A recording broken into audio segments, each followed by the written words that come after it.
बिस्मिल्लाहिर्रहमानिर्रहीम। अस्सलाम वालेकुम। कैसी हैं आप सब? आई होप कि सब ठीक ठाक होंगे। अगर आप सिलाई करती हैं लेकिन आप चाहती हैं कि आपकी सिलाई पहले से ज़्यादा साफ़ हो, नीट हो, खूबसूरत हो और प्रोफेशनल नज़र आए, तो आज की वीडियो ख़ास आपके लिए।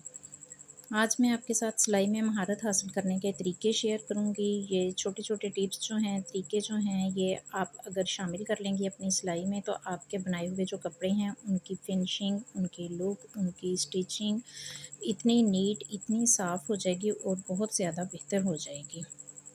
तो टिप नंबर 1 मैं शेयर करने लगी हूँ। नाप हमेशा आपने एहतियात से लेना है। सबसे पहली चीज़ जो मेन चीज़ होती है सिलाई की, वो नाप ही होता है। आपने जो भी साइज़, जो भी मेजरमेंट्स लेनी हैं, आप पहले उसको बार-बार देख लें कि ठीक ली हैं आपने। जो भी जिसका भी आपने सिलाई करना है, उसकी लेंथ, उसकी फिटिंग, उसके ये जो शोल्डर्स, हर चीज़ आपने नाप करनी है कि बिल्कुल ठीक ली है। फैब्रिक उस हिसाब से ठीक है, यानी रेशमी, लीलन, उस हिसाब से इसकी स्टिचिंग थोड़ा-सा इसका नाप का फ़र्क हो जाता है। जैसे लीलन है, इसमें थोड़ा-सा लचक ज़्यादा होती है, तो हम उस हिसाब से, रेशमी जो होता है उसमें लचक नहीं होती, वो थोड़ा-सा हम लूज़ रखते हैं। तो इस तरह आपने देख लेना है हर कपड़े को, उसी हिसाब से आपने मेजरमेंट्स लेनी है। सबसे पहले अच्छे तरीके से प्रेस कर लें, शिलिंग किया हुआ कपड़ा है नहीं है वो भी देख लें। कपड़े को सबसे पहले आप शिलिंग कर लें, आयरन करने के बाद फिर आप देखें, उसकी मेजरमेंट्स लें। उसके बाद आप उस पर निशान लगाने के बाद फिर से उसकी मेजरमेंट्स दोबारा देखें कि आपने सही निशान लगाया है, सिलाई का मार्जिन रखा है, कितना सिलाई के अंदर आप कपड़ा रखना चाहती हैं। उसके बाद आपने नाप लिया हुआ है, वो दोबारा से आप चेक कर लें, क्योंकि अच्छी सिलाई की बुनियाद ही सही नाप होता है। नाप सही होगा तो आपकी सिलाई बहुत अच्छी होगी। सेकंड टिप जो मैं शेयर करने वाली हूँ, वो कपड़ा काटने में आप जल्दी ना करें। जब भी आपने कटिंग करना हो कपड़ा, तो आपने जल्दी नहीं करनी कि कपड़ा बिछाया और बस हल्का सा साइज़ मेजरमेंट्स देखी, चेक किया और कटिंग कर लिया, नहीं। उसको दोबारा से आपने वो देखना है, उसकी मार्किंग की हुई है, उस मार्किंग को आपने रीचेक करना है। गला वगैरह और जो कंधे होते हैं, उससे फिटिंग को बहुत ज़्यादा, और ड्रेस जो होता है उसको बहुत ज़्यादा फ़र्क पड़ता है। उसकी मेजरमेंट ज़रा भी आगे पीछे हो तो फिर ड्रेस पहना हुआ अच्छा नहीं लगता और आप उसमें कंफर्टेबल फ़ील नहीं करते। तो आपने वहाँ से वो कटिंग जो है वो आपने बिल्कुल ठीक करनी है। दोबारा से मेजरमेंट करके, मार्किंग करके फिर आपने कटिंग करनी है। कटिंग अच्छी होगी तो आपकी सिलाई भी बहुत अच्छी और बहुत नीट होगी। उसके बाद जो तीसरी टिप है, वो है मशीन की जो रफ़्तार है। आपने ये नहीं करना कि प्रोफ़ेशनल तरीके से जल्दी से आपने मशीन के नीचे कपड़ा दिया और बहुत तेज़ी से आपने मशीन चला दी।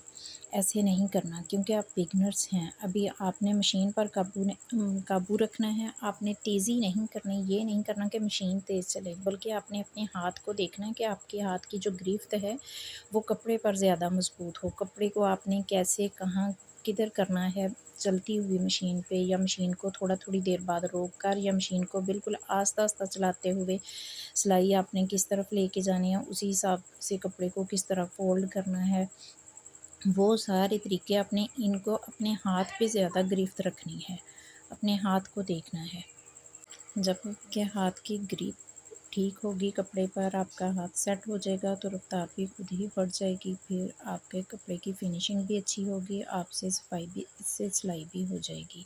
ये साथ-साथ मैं आपको कपड़ों के डिज़ाइन दिखा रही हूँ जो मैंने अपने कस्टमर के सिलाई किए हैं। वो एक का सिलाई किया था इसी तरह ऑर्गेन्जा फैब्रिक लगाकर, तो उनके जितने भी वो जानने वाले थे, वो सबके वही डिज़ाइन आ गए हैं। तो इसलिए आप ये ना समझें कि पता नहीं मैंने एक ही ड्रेस को, वो बार-बार एक ही डिज़ाइन को बनाया है, मुझे वो डिज़ाइन नहीं पता थे, या क्या हुआ, या यही इतना पसंद आ गया अपने कपड़ों पर बनाए। नहीं, ये मेरे कस्टमर्स के हैं और उनके जितने भी जानने वाले हैं, तकरीबन सब ने, ये मेरे पास 8 से 10 सूट का ऑर्डर ऐसा ही आया था कि सेम डिज़ाइन मैंने करना था, फैब्रिक जो टिश्यू का लगा के, ऑर्गेन्जा वाला, और लेसिस लगा के वही डिज़ाइन, तो इसीलिए सेम बनाया हुआ है। साथ-साथ मैं उनको उनके तकरीबन आपको ऑलमोस्ट कपड़े दिखा रही हूँ। तो साथ-साथ अब मैं टिप्स शेयर कर रही हूँ। तो चौथी टिप ये है कि आपने नए-नए डिज़ाइन सीखने हैं। डिज़ाइनिंग कोई भी नीट जो आपसे बन सके, जो ईज़ी हो, सिंपल हो, वो वाली आपने डिज़ाइनिंग सीखते जाना है साथ-साथ। फिर आस्ता-आस्ता आपने आगे की तरफ जाना है। टिप नंबर 5 ये है कि आपने हर डिज़ाइन की फ़िनिशिंग पर तवज्जो देनी है। जो भी आपने डिज़ाइन बनाना है, पहले आपने देख लेना है कि आपको सही तरह से वो बनाना आ जाएगा। तो या सिंपल भी अगर स्टिचिंग है तो आपको आस्तीन की पट्टी वगैरह, दामन की पट्टी वगैरह, गले की हर चीज़ आपको लगानी सही आ जाएगी। उसकी फ़िनिशिंग के लिए पहले भी आप प्रेस कर सकती हैं, लेकिन बाद में फिर से आप कपड़े को प्रेस करेंगी। तो जैसे दामन की पट्टी हो गई, गले की पट्टी हो गई, कॉलर वगैरह, तो इस तरह जब आप साथ-साथ प्रेस करती जाएँगी तो वो बहुत अच्छा हो जाएगा। टिप नंबर 6 भी यही है कि आपने प्रेसिंग को नज़रअंदाज नहीं करना। आपने कपड़े को बार-बार वो जो आपने स्टिचेज़ लगानी है वो आपने उनको बार-बार प्रेस करना है और एंड पर फिर पूरी ड्रेस को आपने प्रेस करना है। तो इससे सिलाई जो है वो निखर कर सामने आती है। तो टिप नंबर 7 जो है वो आपने अपनी गलतियों से सीखना है। कोई गलती हो जाए, कहीं कटिंग की, कहीं स्टिचिंग की, तो स्टिचिंग की हो जाए तो वो आपने उसको खोल देना है सिलाई को, फिर से उधेड़ने के बाद आपने दोबारा से प्रेस करना है, फिर आपने दोबारा से सिलाई करना है, वो इंशाल्लाह बहुत जल्द ठीक हो जाएगा। लेकिन अगर कटिंग में हो गई है तो आप अगर कुछ ज़्यादा ही मिस्टेक हो गई है तो आप वहाँ कोई डिज़ाइनिंग कर सकती हैं, कोई लेस का यूज़ कर सकती हैं, जॉइंट लेस हो गई या कोई भी और लेस, उनका यूज़ करके आप उसको कोई नई लुक दे सकती हैं। अगर कुछ और मिस्टेक हो गई है जो नहीं ठीक हो सकती या हल्की-फुल्की है तो उसी से कोई बात नहीं, आपने परेशान नहीं होना, उसी से आप लोग सीखेंगे।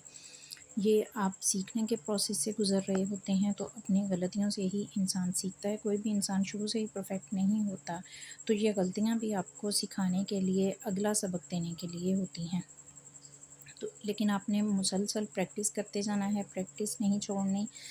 असल चीज़ जो सही साइज़ है, नाप है, कटिंग है, साफ़-सुथरी है, बेहतरीन स्टिचिंग और फिनिशिंग है, ये सब चीज़ों को आपने साथ लेकर चलना है। तो देखना आप लोगों की स्टिचिंग जो है बहुत जल्द बहुत नीट और प्रोफेशनल हो जाएगी कि आप दूसरे कस्टमर से भी, अपने एरिया के कस्टमर से भी ऑर्डर्स लेना शुरू कर देंगे और बहुत कॉन्फिडेंसली आप सिलाई करना शुरू कर देंगे।